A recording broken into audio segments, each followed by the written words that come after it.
Alright, so I'm gonna help you get started with the client portal in Xenett. So right now we are in this client SRH Titans, and the very first step that we have to do is invite the client user. So let's just do it. I'm gonna click on setting icon and then under the client name there is a client portal settings. Here I'm gonna add a new user. I have already added the user, but I want to highlight some couple of feature here. So while inviting the client user, you'll see these two options. So if you want your client to log in to portal with a PIN like passcode, then you choose this option. But if you think that you don't want to introduce one more credentials for your client and you want to make it easier for your client, then you choose this option.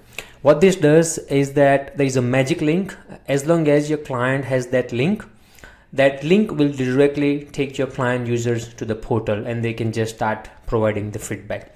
So let's just say if you use, like if you've already introduced some other client portal or you kind of not want them to log in through any sort of credentials, you choose this option. All right. So once you do that, let's just say I'm just gonna enter John Miller and I'm gonna say John at accounting.com, and then I'm just gonna click on save. Now when you do that, the client user will be added, but at the same time it will also ask you if you want to notify your client with an email. So there's an email that will go out to your client. If you want to change the text, you can change it. Just be sure that you don't screw up anything with these tags like @ because that's a variable. It's going to replace the actual name here or actual link here, right? So you don't want to change anything with this, but the rest of the text can be changed by you. There is also an email template, like a default email template. I mean, if you change it there, like at your form level, every single client user that you invite will actually use the same email template, which I'm going to show you later in this video. So here, this is an optional step. If you want to invite from here, you can do that. If you want to write a separate email from your mailbox, you can do that too. All right. So the first step is done where we have invited the client user. Okay. So second step is let's just start asking questions to client. So there are two kinds of questions that we can ask to client. Number one is on the transactions. So the most common ones are the uncategorized ones. So let's just say we wanted to get feedback on client from some uncategorized transactions. So we click here, we look at the transactions. Let's just say all this one. I'm going to click on ask question. Either I can type in the question or there are some template questions that I can choose it from. So let's just say this is the one so I don't have to type in. If I want to change the questions text, like there's an edit, I can change it. If I wanted to add a new one, I can do it from here as well.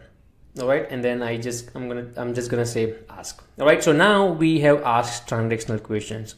So the transactional questions are not just limited with the uncategorized entries. You can literally ask from anywhere. So let's just say if there are transactions without name and you wanted to ask a name for them, you can even do that. Like, hey, what is the payee name here, right? So even you can ask these kind of questions as well.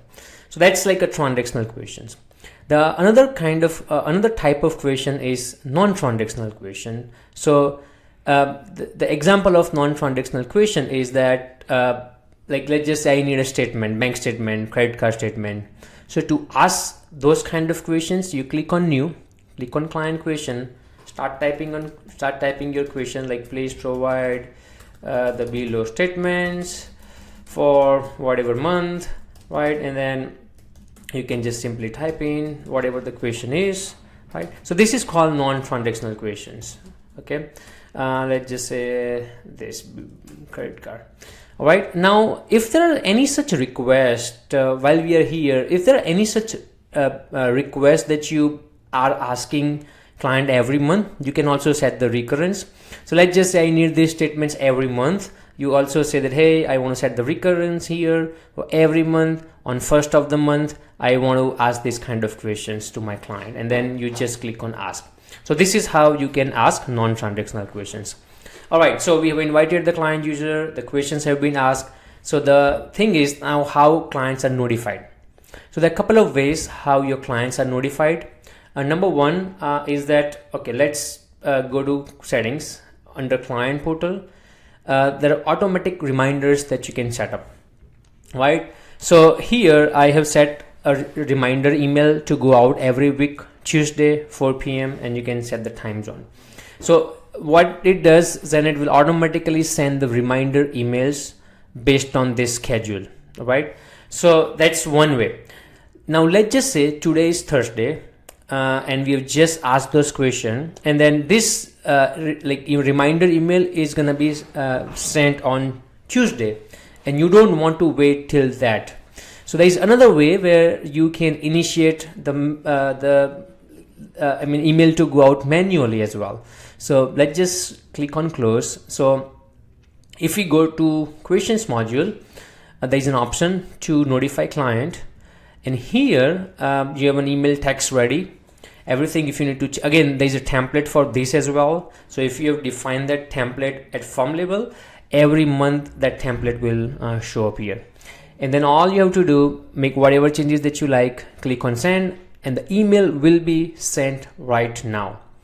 So the reason why we are not sending email for every single question on real time is because, see, just now we asked a question on 8 transactions. We certainly don't want to send 8 emails notifying your client that, hey, I have got a question. So that's why we have kept it this way, a scheduled reminder, or you can initiate the manual reminder by clicking on notify client as well. All right, so that's that.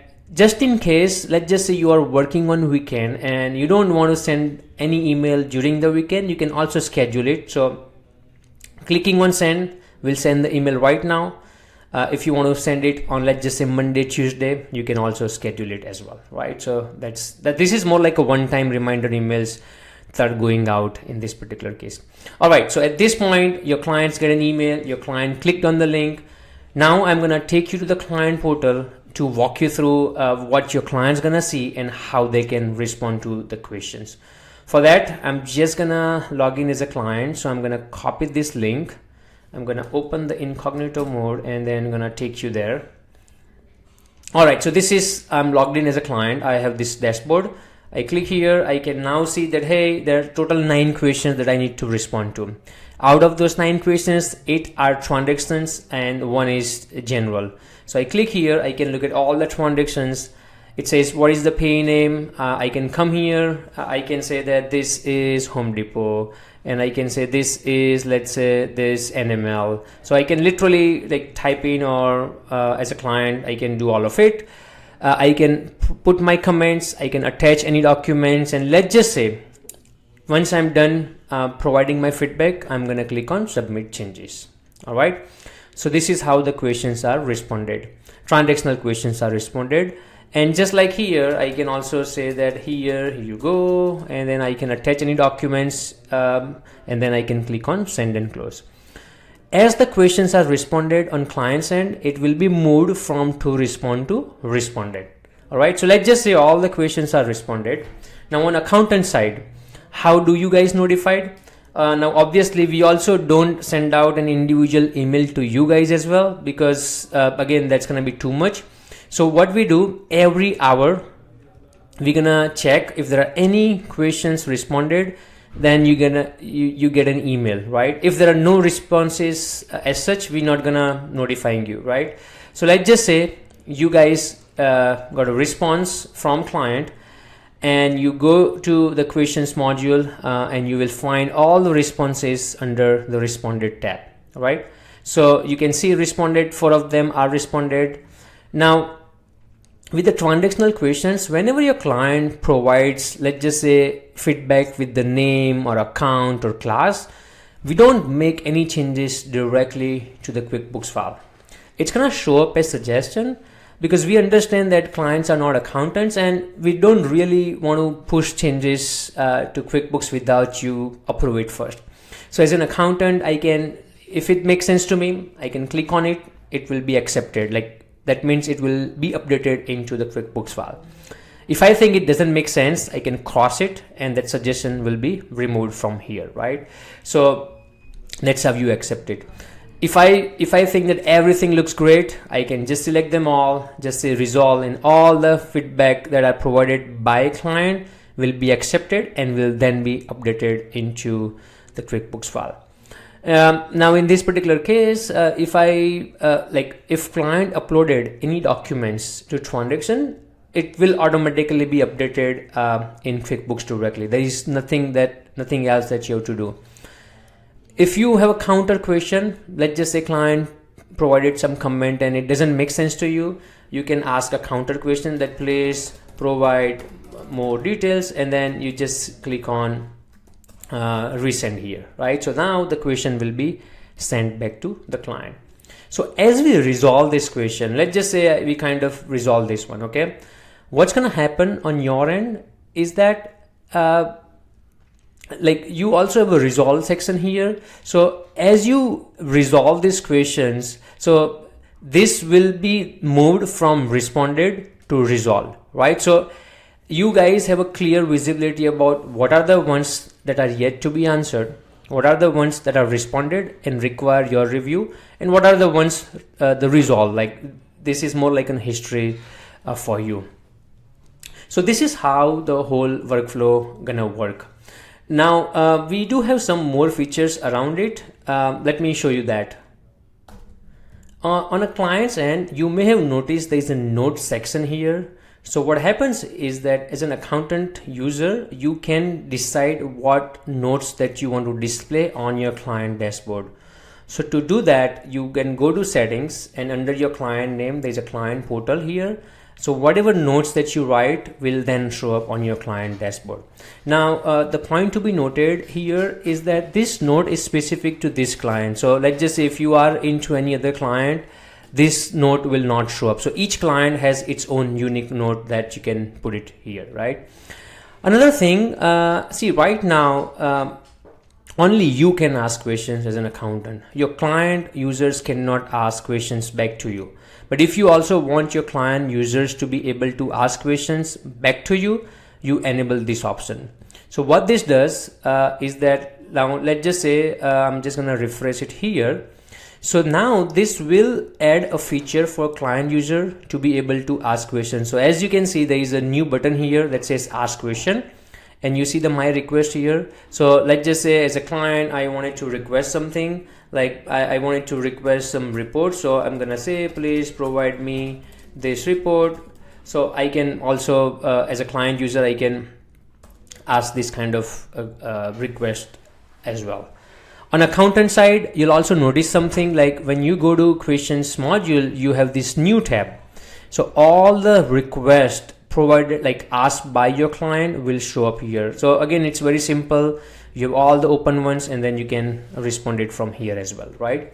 So that's how you can decide if you want your client users to be able to ask questions back to you.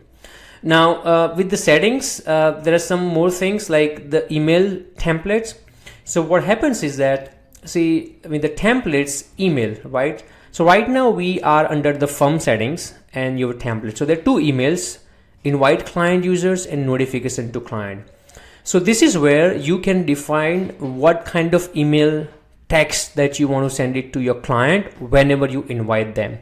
So this is a default one, but let's just say if you make any changes here, next time when you go to invite any client user in any of your client, it will use this particular text, right? So that way you don't have to write the email every time, you don't have to customize it, right? So you can actually set the template here. Same way, the automatic reminders that I was showing it to you, this is the email that it will use. So again, if you need to change anything here with the text, you can do that too, right? So that's like an email template that you can decide which one you want to use. We can also have a custom branding. So let me talk about that. So what happens is that, so your client portal, as you can see right now, the default URL on which it is hosted to, that is portal.xenett.com.